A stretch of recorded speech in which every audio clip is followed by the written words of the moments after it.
kind of like this one. I might do my whole live in this right here. Ready? Off, on, off, on. Hi guys, this is Amanda Smith coming to you from Vernal, Utah in my basement. I absolutely love being in my basement. My kids are upstairs watching the movie Trolls, and I don't know if you guys can hear them, but they are having an absolute ball. They are singing and dancing, and I said, okay, you guys, like seriously, I'm going live. You have to like tone it down. And as sure enough, as soon as I get down here, they're like jumping, and but that's okay, because this live is all about turning your frustrations into your fascinations. And I am not talking at you all. I have been frustrated out of my mind for the past couple days. New moon energy. This new moon, for those of you that follow the astrological world. Ooh.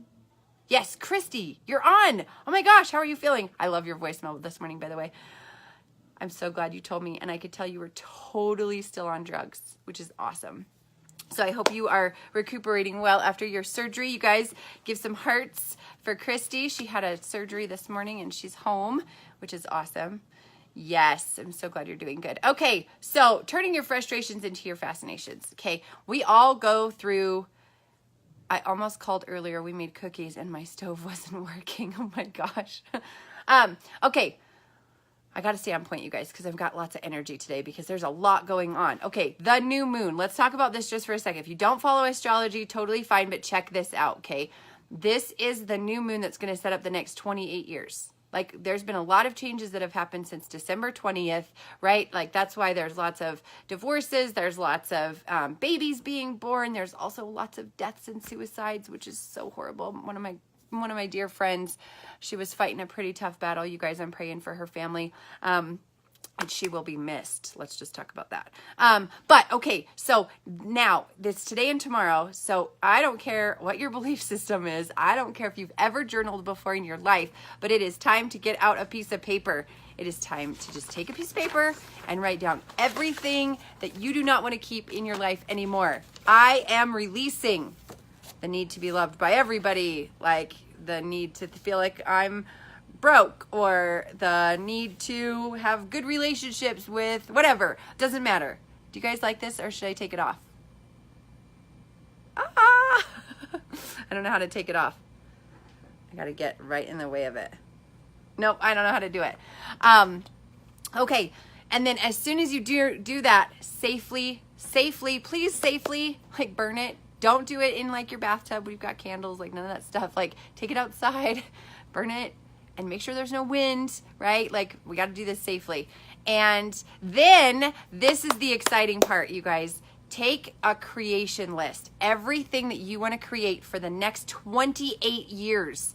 Okay, I'm 37. In 28 years, somebody do the math for me. 30, 37, 47, 57. 57 plus 8 is going to be 60. What is that, 63? I think. My math skills. You guys know I'm not a very good mathematician at all. Actually, not even a little bit. Okay, you take your piece of paper and you write everything you want to create for the next 28 years. You can do it in this time next year, this time in 5 years, this time in 10 years, this time in 15 years, this time in 20, 25, and 28, right? Just write, where do you see your life? Well, that's really, really hard for people. So say you want to be more connected spiritually, you know, kind of make it broad enough, but this is a huge, huge, huge month. So I want to talk to you guys. There's a lot of frustrated people out there. I was frustrated too. I was extremely frustrated. I've been extremely frustrated for the last 5 days. I couldn't figure out what was going on. I was like living in this fear mindset. I was like, I'm not doing enough. I am not motivated enough. Like I was trying to figure out, first of all, I hadn't been writing in my journal. So that is a big no-no for me personally. My brain works really super fast and I got to get stuff out, right? I was getting stuck with my book. Like I'd go to write something down and it just wouldn't come. So I decided last night to stay up because of this new moon energy that is so amazing. And I took a bath and I just released a lot of my emotions and stuff like that. And then I got to work. I got my journal out and I just started hammering out what was going on in my brain. Why am I thinking like this? Why am I worried about this? Why is this bugging me? Am I going to be okay in this situation? Are my kids going to drive me crazy for the rest of the summer? Am I not doing enough with them? Why do they have so much energy, right? Like I just started writing down, blah. I word vomited on my journal. And then I got into a state of gratitude. I want to hear what you guys think of the word gratitude, the first thing that comes in, because I was tainted with that word. I will just tell you, I have lived in a state of gratitude. I have done gratitude every day. I have gratitude all over my house. I have flipped the switch with gratitude, right? Like gratitude was a very overused word in my life. And I am going to take this off, I think, because I don't know how to get it off. Does anybody know how to take your masks off? I did. What that is. Oh, haha. There we go. Okay. I'm back. That's kind of a cool one. Woo. So I just started writing down everything I could think of that I was grateful for. Everything. My feet, my hands, my teeth, my tongue, my throat, my body, my mind, my eyes, my ears, my home, my kids, my dogs. I just said I'm grateful for everything that came out. And I had over 100 things listed in about 10 minutes, and all of a sudden I felt better. And I was like, oh my gosh, this is how we turn our frustrations into fascinations. Because after I had done all of those things of gratitude, literally, I had a switch happen in my brain. And I was like, well, I was worried about, so then I went back to the list of all the things I was worried about. And I was like, well, I'm worrying about this because I'm in a state of lack here. And then I could write, I'm grateful for all of the things that I have in this category, right? Let's talk about time, right? I was feeling very, very, frustrated with the amount of time I was spending worrying, or the amount of time I was spending, doing stuff with my kids when I needed to be doing something else, right? How many of you guys can relate to that? Give me some hearts or an emoji or something if you can relate to being frustrated because of how much time we spend with our kids, which is a beautiful thing, but I mean, it's sometimes we just want to have our time to ourselves, right? And it's really hard to set that boundary.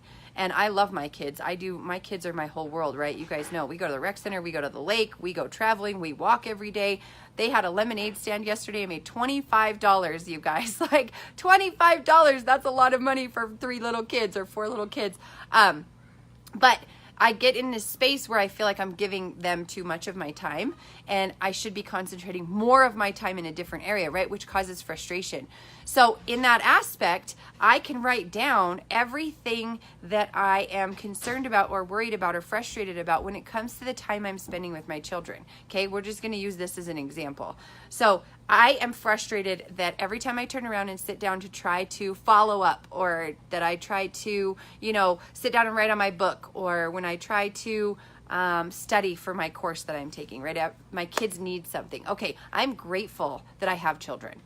I'm grateful that my kids are not on their phones. I'm grateful that my kids are creative and inspiring and motivating. I'm grateful that my children want to spend time with me. I'm grateful because my kids are not going to be this little forever, right? I'm grateful that they trust that they can interrupt me or come to me no matter what I'm doing, right? So they're right there on one worried thought is like 7 or 8 gratitudes of why my kids are driving me crazy, right? So we have to flip our frustration into this fascination. So dinner, right? Let's talk about dinner. Who does not like cooking dinner at night? Who can never figure out what to cook for dinner? Okay, you have food in your fridge to cook dinner. You have money in your bank to buy food. You have a stove to cook on. You have a family that wants to eat the food that you make. These are all ways that you can take your frustration and you can flip it into fascination. And it's not easy to do when you're in an extremely frustrated point of your life. So what I do is a brain dump, right? Dump out all the things that are frustrating you. I'm not even kidding you. I wish I had my journal down here. I would show you. My list of frustrations was on 3 pages. Like, I'm frustrated, I'm worried, this sucks, is this ever going to work out, blah, blah, blah, blah, blah, blah, blah. I had to get rid of the negative.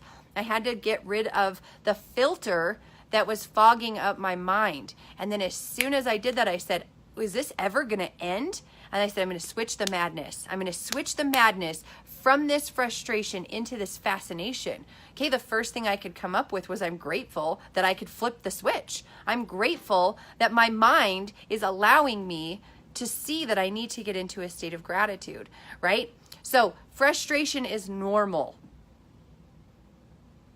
Let's hear it, y'all. Fascination is something we kind of have to think about. Children have this inner wild, childlike fascination, right? They can look at a square on the lawn and see all of the bugs that are living in that space. They can then be entertained by the flowers and then go create a dollhouse and then decide that they're going to sell lemonade, all in a span of like 15 minutes, right? Because they have this inner childlike wonder about them. That's fascination. They live in a world of fascination. That starts to go away when you turn like 8 or 9. Right? And then it's like the real world hits. Well, then does this person like me? And does this person care about me? And is this person my friend? And am I pretty enough? My 9-year-old said, why did God make me like this? And I said, what do you mean, why did God make you like this? You're perfect. Well, but Mom, I don't think I look like so-and-so. And I don't think I'm as pretty as whatever. And I was like, where are you coming up with this stuff? Like, I don't teach you this. You don't watch this on TVs. Where is this coming? Where is this coming out? And so then we worked on it. We got into the state of how lucky she is and how beautiful she is and how smart she is and how creative she is and all of this other stuff. And then pretty soon she's walking around rocking a new dress and she says, Mom, I'm so pretty. I'm gorgeous. Look at me. I'm so tall. I'm like the tallest person in my class, right? Like, so we flipped that switch for her. I wasn't going to let her get into that state without teaching her how to get out of it, which is awesome. Totally awesome. So fascination is childlike. Fascination is this incredibly creative, amazing place that you can get into. As an adult, it is not natural for you to get into a state of fascination. We're too logical as adults. We have too much of the world weighing on our shoulders. We're worried about our bills. We're worried about our kids. We're worried about our health. We're worried about our jobs. We're worried about what's to come. We're worried about the past, right? So we have to consciously shift our mindset from being frustrated to thinking like this childlike wonder and bringing about this incredible creativity and this awe. How many times have you just stopped and looked at how beautiful the world is around you? When was the last time you noticed like the trees in your neighborhood, or when your neighbor puts something in their front yard that is new and it's beautiful, like say they planted a new tree or they got new flowers or they got a new wreath on their door? How many of you notice that kind of stuff? Or are you so zoned in on your life that when you're driving, you're not even consciously aware of where you are, right? Frustration into fascination. Be fascinated with every aspect of your life, and every aspect of your life will start to change. With this new moon, you guys, I'm telling you, I don't care what your belief systems are. We got to let go of the past. We have to let go of past situations, past people, past experiences, past. Imagine it like you're unpacking the suitcase that you have been carrying around with you for the last umpteen years, right? Unpack the suitcase. What is it that you get worried about when you're stressed? Yes, watch the trees dance every day. I love that, Cassandra. So beautiful. Melanie says, yes, nature is a wonder, and I've been working to see and not just see. It's amazing. Absolutely. One of the things, one of my beautiful coaches, she's on UBT network, I believe, and she does this incredible stuff. When I was going through one of the hardest times of my life this time last year, she actually had me go sit outside every night and watch the sunset. Just sit there. No phone, no pictures. Just sit there and watch the sun set every day. So I would look every morning when I woke up, when was the sun going to set? And I would go sit outside for 5 minutes before the sun would set, and I would just sit there. And I started to realize and see the world in a completely different way. It brought me back to the present. I don't know if you guys have ever seen the movie, The Boy with Leaves on His Legs. I don't remember what it's called. The Odd Life of Timothy Green. Thank you, mind. He stands in the sun and everybody makes fun of him. And he stands out there and he puts his hands up and he lets the sun like soak his body. We need to soak our bodies. We need to be in that space. And I know some of you guys think I'm nuts, but I promise we need to fill our bodies up so that we can thrive. That's what this is all about. We're not meant to just survive in our life and deal with all these frustrations. And with my friend, losing her life, she was beautiful. She was smart. She had children. You guys, she was inspiring. She overcame so much. And just like that, she's gone. Just like that. She didn't have the skills or she didn't know where to go to get the help, right? Addiction is a horrible, horrible thing. I look at my dad and I think, if my dad would have known some of the stuff that I know today, would he still be here? Would he have been able to walk through some of this stuff? Like Robin Williams, you guys, funniest, happiest guy on the outside, on the inside, struggling.